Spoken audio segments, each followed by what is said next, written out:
The Toronto Raptors got busy this trade deadline as they acquired two players who I believe could make them significantly better on the defensive side of the floor.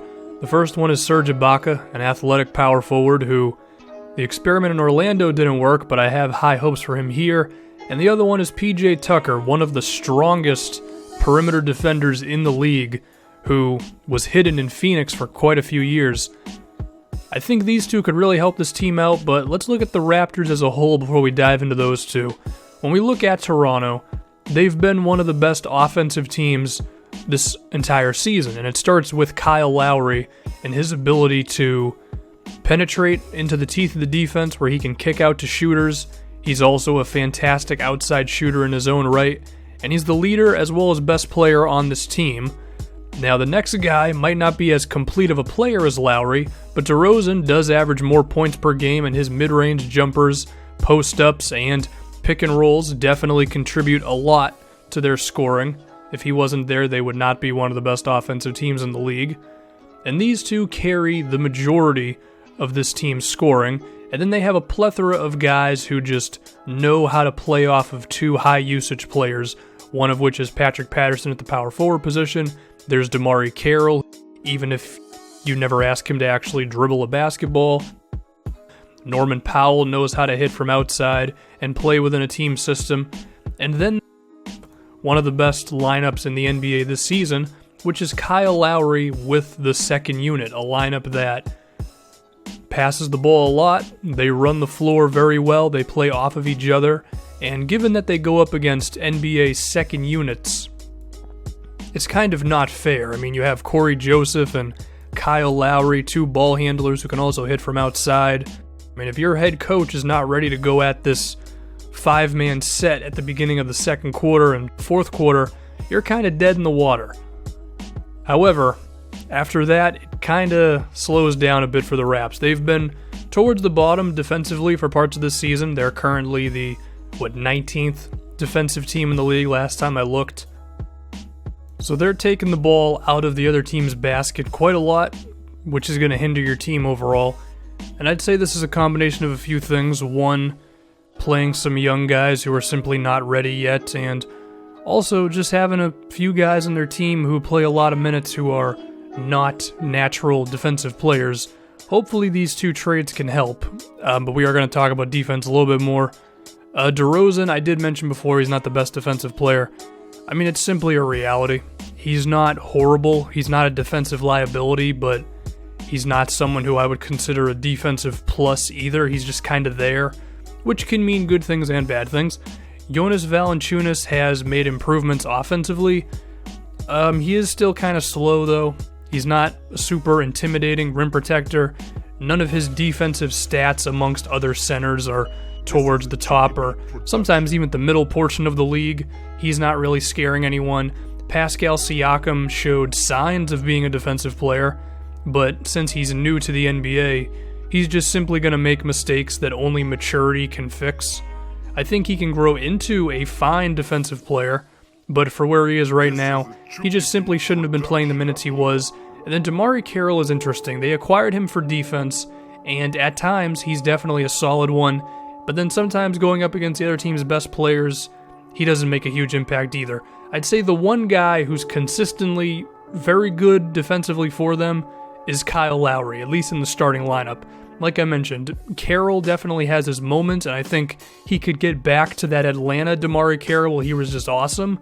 But Kyle Lowry is the one guy who you can really rely on that side of the floor, which is partly the reason why he is this team's best player and the driving force of this team. Now, there are a couple other guys who can play defense off the bench. There is Norman Powell, who is a fine wing defender. Given that DeMar DeRozan averages nearly 30 points a game, it's understandable that Powell would be coming off the bench for the shooting guard position. There's also Patrick Patterson, who's found a nice home in the second unit for them, even if he has been their best power forward for a few seasons now. But, when he can, he does enter the starting lineup and makes them a little better. But I do think Serge Ibaka can be a real difference maker at the 4.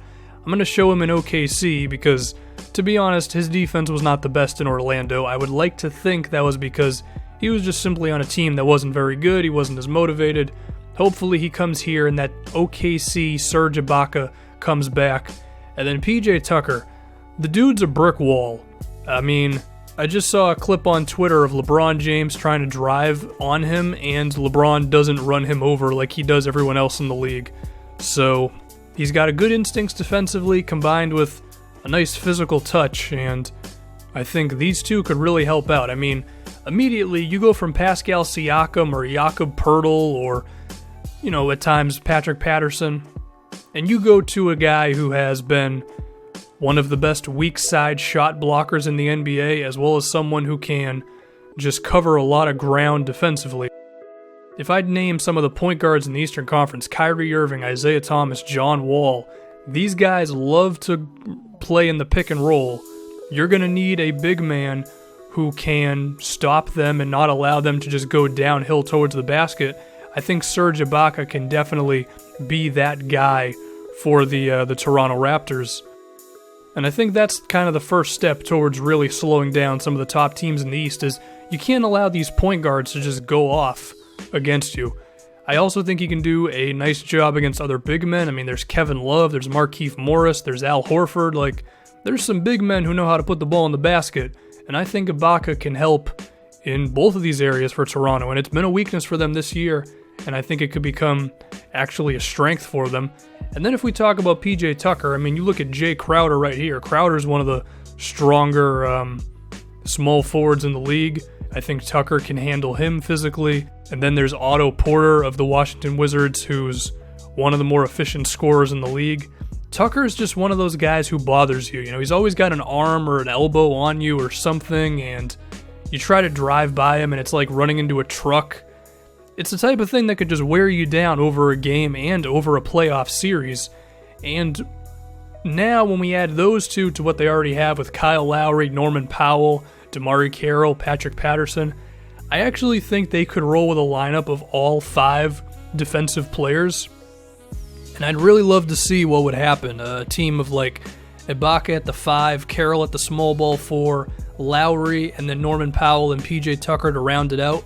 I mean, that's a team that can be really something defensively. You're talking about 5 guys who can defend their positions very well, but they're also all pretty decent on offense. I mean, I think the only question is PJ Tucker's three-point shooting. Hopefully with the Raptors, he'd get some more open looks, but I mean, that's a lineup that can switch among multiple positions because Norman Powell has defended small forwards at times. PJ Tucker has been a small ball 4, so I mean, he could defend shooting guards, small forwards, some power forwards. The options and the versatility that this defensive lineup could have are great. I mean, DeMarre Carroll is also a guy who's played the small ball 4. I don't know what lineups the Raptors are going to eventually go with, but they've really knocked it out of the park in my opinion. Also, Patrick Patterson, you could put him next to Ibaka and suddenly you have a very switchy and stretchy front court that could cause some problems for the Cavaliers perhaps. You could even insert DeMar DeRozan into that lineup, and he'd be able to still give you what he can do offensively. And then hopefully with enough defensive players around him, that could be enough to where you don't really lose much defensively if he's on the floor. So, could these guys have a real chance against the Cleveland Cavaliers? I don't know. What I do know is they have a potential here to really improve on defense, and you're going to need a team that can switch, be physical, and have a lot of big bodies to defend a guy like LeBron James. I mean, I'd still side with the Cavs, but I do think the Raptors close the gap